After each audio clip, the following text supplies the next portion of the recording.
మహాగణాధిపతయే నమః. ఓం గురుభ్యో నమః. ఓం శ్రీమాత్రే నమః.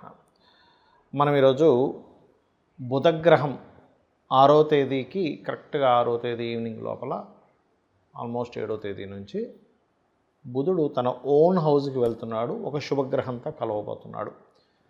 అది పర్టికులర్గా 23వ తేదీ వరకు ఈ రెండు గ్రహాలు కలిసి ఉంటాయి. 23వ తేదీకి జలరాశుల్లోకి వస్తాడు బుధుడు. వీటి వల్ల ద్వాదశ లగ్నాల వారికి, లగ్నం తెలియని వారు రాసి చూసేసుకోండి, ప్రాబ్లం లేదు.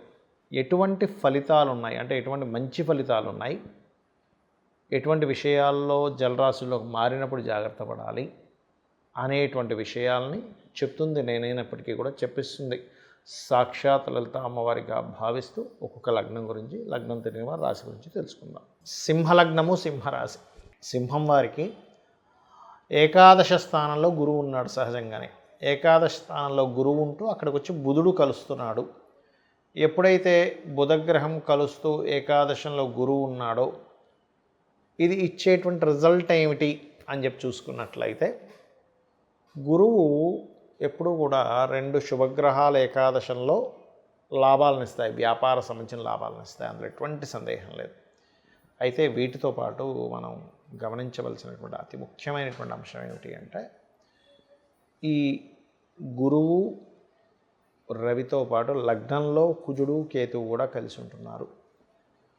సో కొంచెం బీపీ లెవెల్స్ ఎక్కువగా ఉండేటువంటి వారు, కొంచెం చూడండి కొంతమందికి బాడీ పెయిన్స్ వస్తూ ఉంటాయి, లేకపోతే కొంతమందికి ఒక రకమైన శక్తి, కొంతమంది చూడండి ఒక పవర్ అంటే కరెంట్ వర్క్స్ చేస్తూ ఉంటారు. ఇటువంటి వారు కాస్త జాగ్రత్తగా ఉండాలి.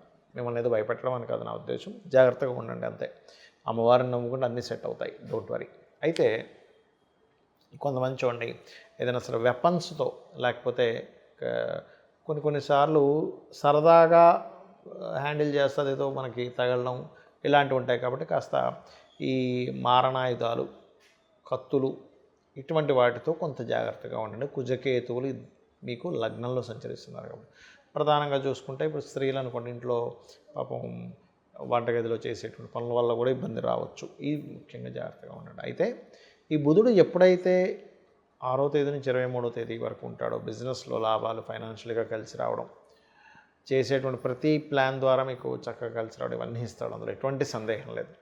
కాకపోతే 12వ స్థానంలో బుధుడు మారుతాడు 23వ తేదీ నుంచి. అక్కడి నుంచి మాత్రం మీరు ఏదైనా ఇన్వెస్ట్మెంట్ చేసేటువంటి విషయాల్లో కాస్త జాగ్రత్తగా చూసుకొని చేయాలి.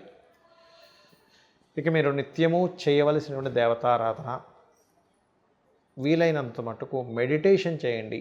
ఓం గం గణాధిపతయే నమః, ఓం స్కందాయ నమః. ఉదయం నిద్ర లేచిన వెంటనే ఇలా చక్కగా కూర్చొని మెడిటేషన్లో కూర్చొని చేసినట్లయితే లగ్నంలో ఉన్నటువంటి ఆ రెండు పాపగ్రహాల యొక్క ప్రభావం తగ్గుతుంది. ఒకటి సూర్య నమస్కారాలు. సూర్య నమస్కారాల్లో ఇప్పుడు బాగా ఏజ్డ్ పర్సన్స్ అనుకోండి ఎక్సర్సైజెస్ లాంటివి చేయలేము, కానీ 12 పోస్టర్స్ ఉంటాయి. ఆ ఎక్సర్సైజెస్ సింహలగ్నం వారికి కుజకేతువు లగ్నంలో కలవడం వల్ల చాలా చక్కటి ఫలితాలు ఇస్తుంది, అందులో ఎటువంటి సందేహం లేదు. ఇక దత్తాత్రేయుణ్ణి, గణపతిని, స్కందుడిని ఎక్కువగా ఆరాధించండి. వీలైతే కందులు, ఉలవలు దానంగా ఇవ్వండి. మంగళవారాలు 7 వారాలు అన్ని విధాలా మీకు బాగుంటుంది. మనం చెప్పుకుంటున్నటువంటి ఏదైతే ఈ బుధగ్రహానికి సంబంధించిన విషయం ఏదైతే ఉందో, ఇది ప్రధానంగా ఎవరి మీద ఎఫెక్ట్ ఉంటుంది అంటే విద్యార్థులు. గుర్తుపెట్టుకోండి, విద్యార్థులు బుధగ్రహానికి సూచనగా తీసుకుంటాం, మాస్టర్స్ గురుగ్రహానికి సూచనగా తీసుకుంటాం. సో ఈ బుధుడు గురువు కలయిక వల్ల ఏమిటి అంటే, ఒకటి ప్రపంచవ్యాప్తంగా, దేశవ్యాప్తంగా తీసుకుంటే ఈ రెండు గ్రహాలు ఎప్పుడైతే 6వ తేదీ నుంచి 23వ తేదీ వరకు కలిసి ఉంటున్నాయో, షేర్ మార్కెట్కి ఒక మంచిది, మార్కెటింగ్ రంగాల్లో ఉండేటువంటి వారికి మంచిది. మీరు ఏదైనా ఒక వార్తని స్ప్రెడ్ చేసేటప్పుడు, లేదా మనం చూడండి ఒక్కోసారి ఫలానా డిజిటల్ మార్కెటింగ్ రిలేటెడ్ సంబంధించిన వాటిల్లోని షేర్ మార్కెటింగ్లో ఫలానా దాని మీద ఇన్వెస్ట్మెంట్ చేస్తున్నాము, మీకు గనక మీ జన్మజాతకంలో మంచి టైం నడుస్తుంది. ఎప్పుడు కూడా మన పర్సనల్ చార్ట్లో ఎటువంటి ఫలితాలు వస్తున్నాయి, దానికి గోచారంలో ఏ గ్రహాల యొక్క కలయిక ఏర్పడుతుంది, ఈ రెండు కనెక్ట్ అవుతుంటాయి. గుర్తుపెట్టుకోండి ఎప్పుడు కూడా. అలా ఎటువంటి కనెక్టివిటీ ఏర్పడుతుంది, ఎటువంటి గోచారం వస్తుంది అనేది పర్టికులర్గా చూసుకోవాలి, గుర్తుపెట్టుకోండి. అలా వాటికి చాలా మంచిది ఇది. మరియు అగ్రిమెంట్స్, కాంట్రాక్ట్స్ కొత్తగా ఏదైనా ప్రారంభించడానికి, ముఖ్యంగా బిజినెస్ రిలేటెడ్, అందులో ముఖ్యంగా మార్కెటింగ్ రిలేటెడ్ ఇట్లాంటి వాటికి ఈ కాంబినేషన్ చాలా మంచిది. అయితే ఈ కాంబినేషన్ ఉంది కదండి, ఈ రోజుల్లో ఎప్పుడైనా చేసుకోవచ్చు అంటే కాదు. మీరు పర్టికులర్గా ఏదైనా ఒక ముహూర్తం పెట్టుకున్నప్పుడు గుర్తుపెట్టుకోండి, ఏదైనా ఒక ముహూర్తాన్ని పెట్టుకున్నప్పుడు ఆ ముహూర్త సంబంధంగా కలిసి రావడము అనేటువంటిది ఉంటుంది.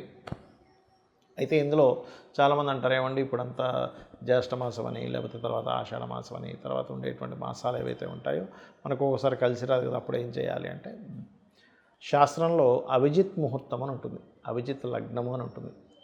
11:30 నుంచి 12 ఆ ప్రాంతాల్లో ఉంటుంది. 12:30 కొన్ని ఒక్కొక్కసారి ఒక్కో సమయంలో ఉంటుంది. ఎప్పుడైనా ఒక ముహూర్తం పెట్టుకునేటప్పుడు దుర్ముహూర్తం లేకుండా చూసుకోండి. దుర్ముహూర్తము, అదేవిధంగా వర్జ్యం లేకుండా చూసుకోవాలి. వర్జ్యం అనేటువంటిది ఉండకూడదు.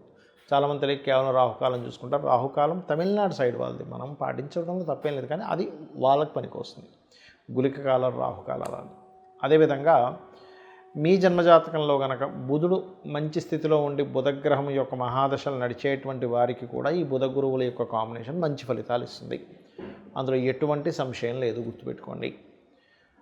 అలాగే మరింత మంచి ఫలితాలు రావాలి ఈ బుధగ్రహ సంబంధించినటువంటి విషయంలో, గురుగ్రహ సంబంధించిన విషయంలో అని చెప్పి చూసుకున్నట్లయితే, మీకు దగ్గరలో ఏదైనా ఆలయం ఉన్నట్లయితే ఆలయం దగ్గరికి వెళ్ళి, బుధగ్రహానికి గురుగ్రహానికి మధ్యలో అటు ఇటు 2 గ్రహాలు ఉన్నాయి, గుర్తుపెట్టుకోండి. ఎప్పుడు కూడా ఒక గ్రహం ఫలితం ఇవ్వాలంటే అటు ఇటు ఉండే పాపగ్రహాలు ఉంటే వాటికి రెమెడీ చేసుకోవాలి. అంటే కుజుడు, కేతువు, రవికి రెమెడీ చేసుకున్నట్లయితే 100% బాగుంటుంది, అందులో ఎటువంటి సందేహం లేదు, గుర్తుపెట్టుకోండి. అలాగే మరొక విషయం, గోవులకి క్యారెట్స్, గ్రాసము మరియు గోధుమ రవ్వ తినిపించడం ద్వారా ఆటంకములు ఏర్పడము, అనవసరమైన గొడవలు పడ్డము, ఇటువంటి వాటి నుంచి మీరు బయటపడతారు. ఇది దేశకాల పరిస్థితుల్లో ఒక రకంగా చెప్పాలంటే, మనం గతంలో ఒక 3 నెలల క్రితమే చెప్పుకున్నాం, కొన్ని విభజనలకు దారితీస్తుంది అని.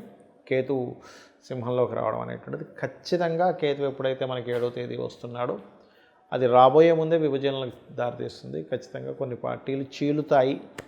అయితే కొంతమంది అనుకుంటున్నారు కొన్ని పార్టీలు వెళ్ళి ఇంకో పార్టీలో కలుస్తాయని. కలవడం మాత్రం ఎట్టి పరిస్థితులు ఎక్కడా జరగదు ఈ విభజన కార్యక్రమాలలో ఉన్నప్పుడు. కాబట్టి ఖచ్చితంగా ఇది జరగనుంది. ఇక మీరు నిత్యము కూడా ఈ కేతుగ్రహము, కుజగ్రహము సింహరాశిలో ఉన్నప్పుడు దీన్ని పిశాచయోగం కూడా అంటారు. కాబట్టి ఎటువంటి ఇబ్బంది కలగకుండా అనుక్షణము మీరు చేసే ప్రతి పని కూడా సక్సెస్ అవ్వాలి అంటే కనుక సూర్య భగవానుడిని చూస్తూ చక్కగా చెంబులో నీరు తీసుకొని ఇలా పోయండి. ఆ సూర్యుల్లోనే గణపతిని, స్కందుని ఊహించుకుంటూ చేయండి. మీరే చూస్తారు అద్భుతమైనటువంటి రిజల్ట్స్ ఆ యొక్క స్వామివారి మీకు అందించడం జరుగుతుంది. అలాగే ఇంకొక విషయం ఏంటంటే, ఇక్కడ ఈ కుజకేతువులు ఎప్పుడైతే ఈ సింహరాశిలోకి ఉంటున్నారో, ప్రధానంగా ఈ అగ్ని సంబంధించినవి, ఇంట్లో ఏదైనా పవర్ రిలేటెడ్ వర్క్ చేసేటప్పుడు కానీ, దేశకాల అంటే దేశంలో అందరికీ పనిచేస్తుందండి ఇది. ఈ వర్క్, పవర్ వర్క్ చేసేది, లేదా స్త్రీలు ఈ స్టవ్ దగ్గర వంట వండేటువంటి సమయంలోని ప్రధానంగా జాగ్రత్తగా ఉండాలి.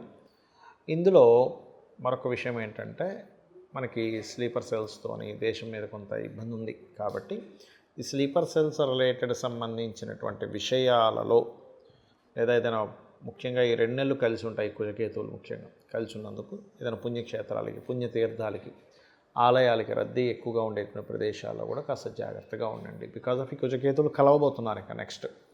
సో చాలా కేర్గా ఉండాలి. ఒక 2 నెలల పాటు కలిసి ఉంటారు. మరియు ఎక్కడికైనా మీరు బయలుదేరేటప్పుడు గణపతిని, స్కందుని తలుచుకు బయలుదేరండి. అప్పుడు ఇటువంటి విషయాల్లోనే మీరు బయటికి వెళ్ళి ఇబ్బంది పడకుండా ఉంటారు. శ్రీమాత్రే నమః.